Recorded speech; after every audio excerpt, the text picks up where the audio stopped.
Well, well, well. They finally took their shot, and what do you know? They missed. There's a lot that I could say that probably has been said elsewhere by much more prominent and important people. And so I'll skip all that and get to where I think the meat of the issue is right now, and that is, how did this happen? Uh, we have multiple witnesses who spoke to the press, most notably the BBC.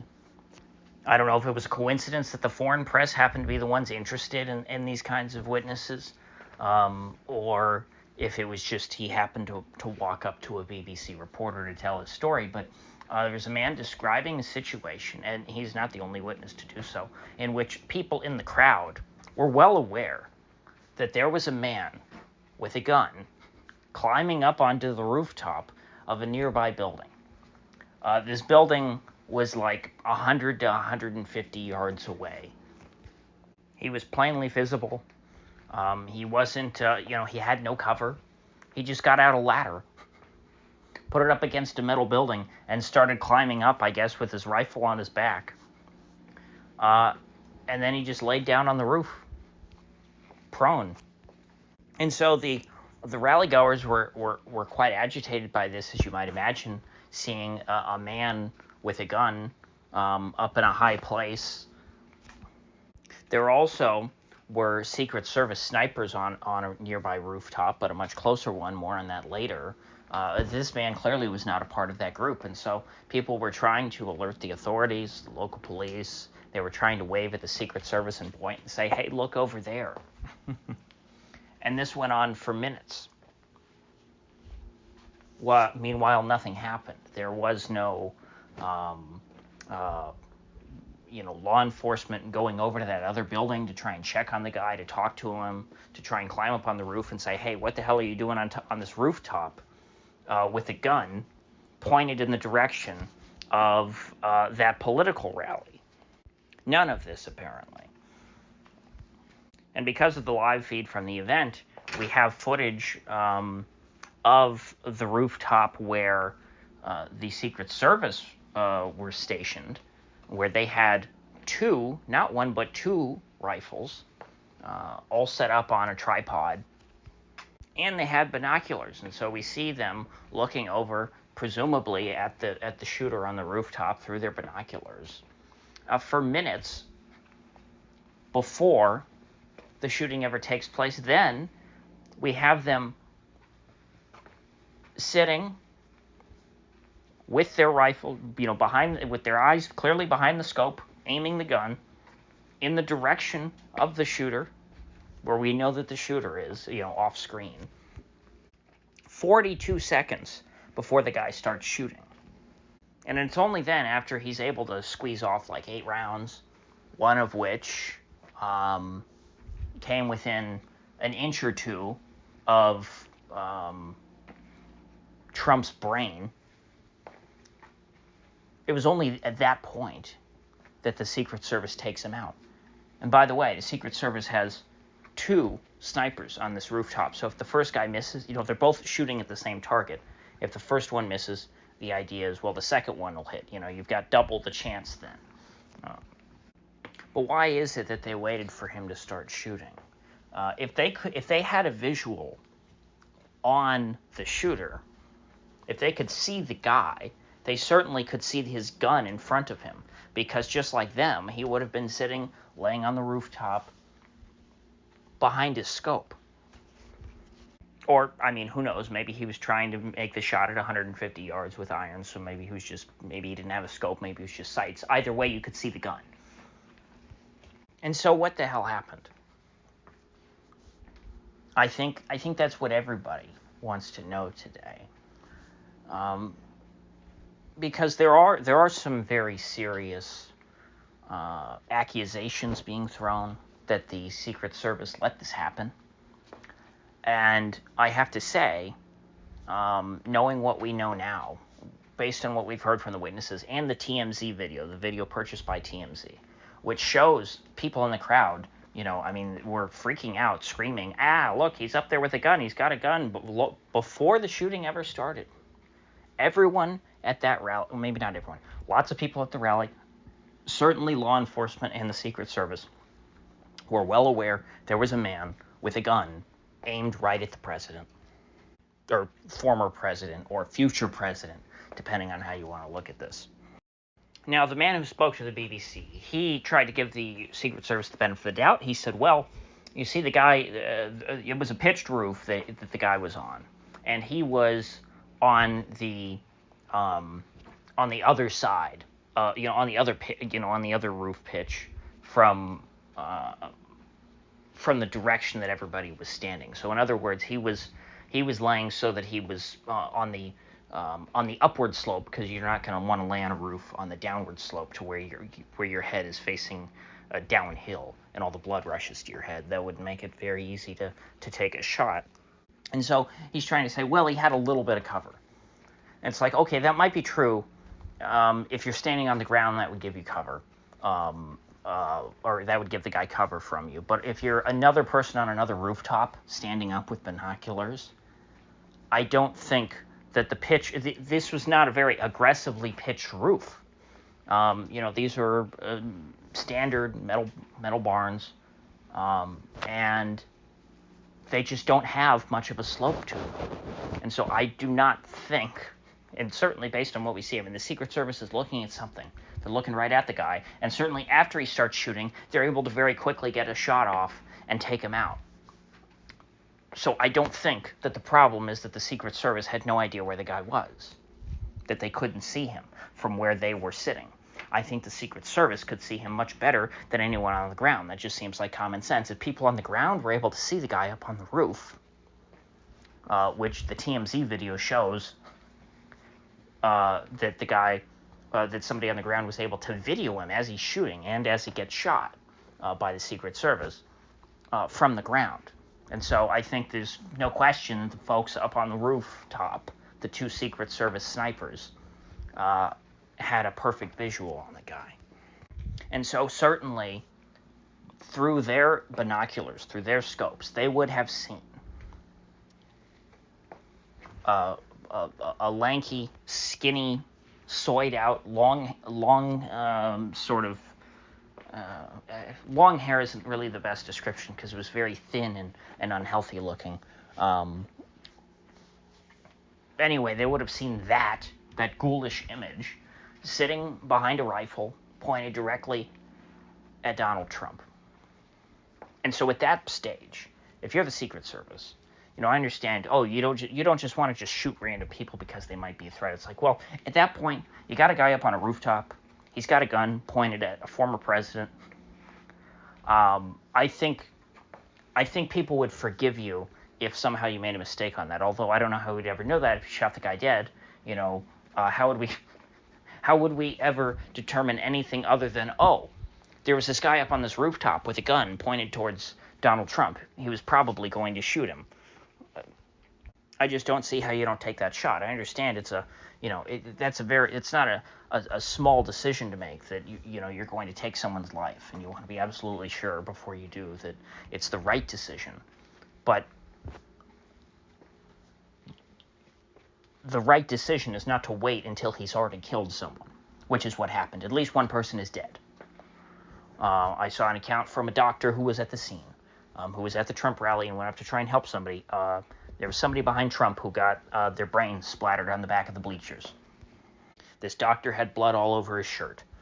There was nothing to be done. That man is dead because the Secret Service waited until the shooting started. They waited for the assassin to fire the first shots. And all I have to ask is, if the Secret Service doesn't shoot first under these circumstances, under what circumstances would they ever shoot first? Sure, we can't see directly through their eyes. We don't have like body cam footage that gives us, that points down the scope of that Secret Service agent.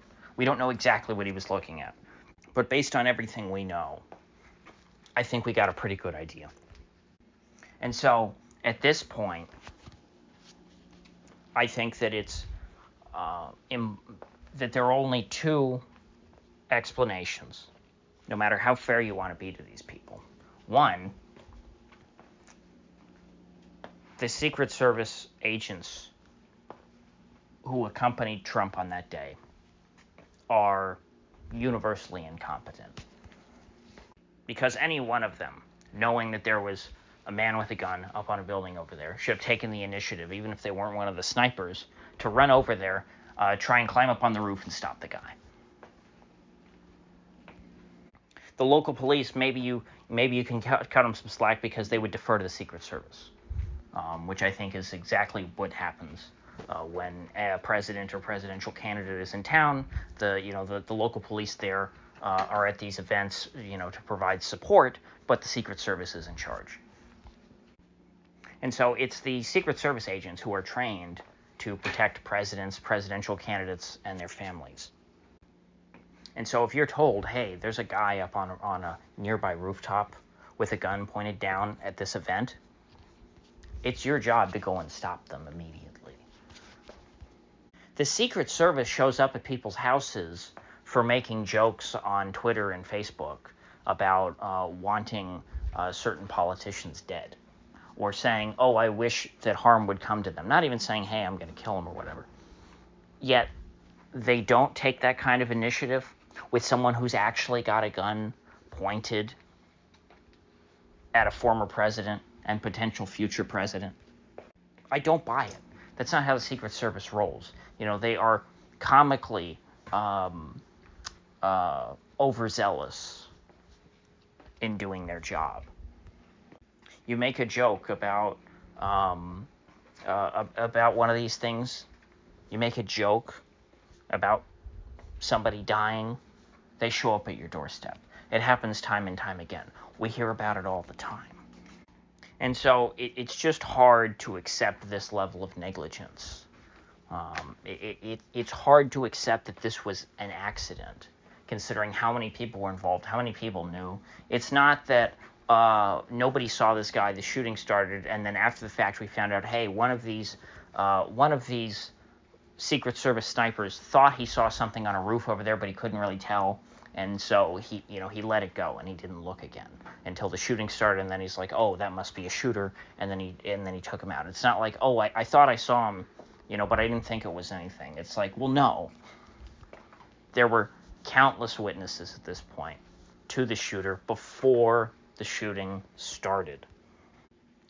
I'm not one of these people who would be the first to jump on the, oh, it was an inside job narrative, just because I think about how I would run something like this, and I say, well, gee, if I wanted to, if I was in the government and I wanted to take out Trump or JFK or something, or somebody like that, I just think, well, there has to be a better way of doing it, a more effective way, a cleaner way that leaves me with completely clean hands. But who knows? I think that it is a very reasonable question at this point. Because as far as the actions of the Secret Service is concerned, Trump may as well be dead. Because if they did the same thing again and Trump was just a little less lucky, he would be dead. And there already are people dead. It just so happens that the person who got a bullet to the brain wasn't Trump. It was one of the other people. And so this assassin was successful in killing people. He got the wrong guy.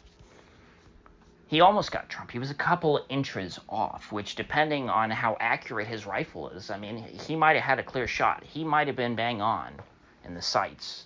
But if he's got like a 2 MOA rifle or something, well, he could be 2 inches off at 100 yards or 150 yards. I think it was 150 because I think it's, maybe not quite 150, but it was over 300 feet, and then also you have the diagonal, so it's not... It's not just a straight shot. You've got the hypotenuse of that triangle to work out, which is your actual distance that you're shooting. And so let's say maybe 100. And so dumb luck is the only reason that Donald Trump is alive today. Got nothing to do with the Secret Service. As far as the Secret Service is concerned, and perhaps you can make the case that that was their intention. Because here's the simple test for that. If they wanted to let Trump be shot in the face and killed yesterday, and they wanted somebody else to do that and take the blame, while also being able to claim themselves that they stopped the threat and, and they were heroes or whatever, would they have done anything differently? They let the guy squeeze off 8 shots, and so just enough to where it's plausible that they got, and they weren't letting him run rampant because they did kill him, once the shooting started. But that was long enough for him to take his shot, and if he had a couple of good clean shots, even if his rifle wasn't that accurate, that's the problem with trying to take headshots. If he had aimed center mass, which maybe with the podium, maybe that was a bit difficult, maybe he couldn't see, and it was easier to see Trump's head. The head's a smaller target. He might have aimed square at Trump's forehead and only grazed his ear. This wasn't a high precision rifle. Apparently it was an AR, which, you factor in a couple things. Okay, was it a cheap AR? Was it a 16-inch barrel? You add in a couple things like that, and it's like, oh, okay, yeah, maybe you can't make a headshot on the first try at 110 yards. It might just be a little bit beyond the rifle's capabilities, because these are, they're not designed as sniper rifles. They're not accurized to that point. They're not sub-MOA. At least not a cheap gun, straight from the factory. It would have to be accurized, or, you just buy a better one to begin with. And so if this was a setup, which I'm not saying it is, but I'm just saying again, the way the facts line up, it is plausible that it could have been. You see the plan would be something like, okay, the Secret Service guys, they know he's up there. They wait for him to take his shots, and then quickly take him down. And so at that point, whether or not he hits, it's up to the shooter himself and to the gun, of course. But the point is, he had his opportunity. He had a golden opportunity.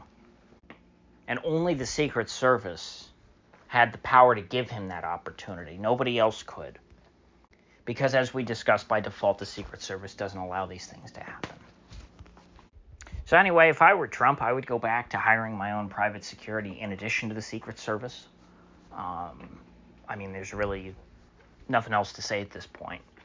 You can't trust them if you're Trump. If the only thing standing between you and a bullet is dumb luck, you need better security. Certainly, as someone in his position, he's got the money. It's nothing for him to pay for extra security.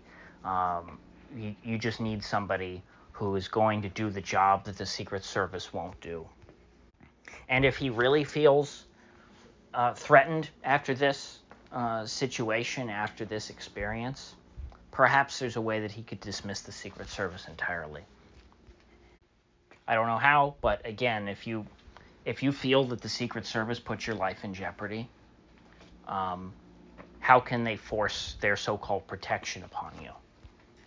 Now, my guess is Trump will not be publicly critical of them, so maybe all of this speculation will go away within a week and we'll all forget about it, just like the Vegas shooting and lots of other disasters.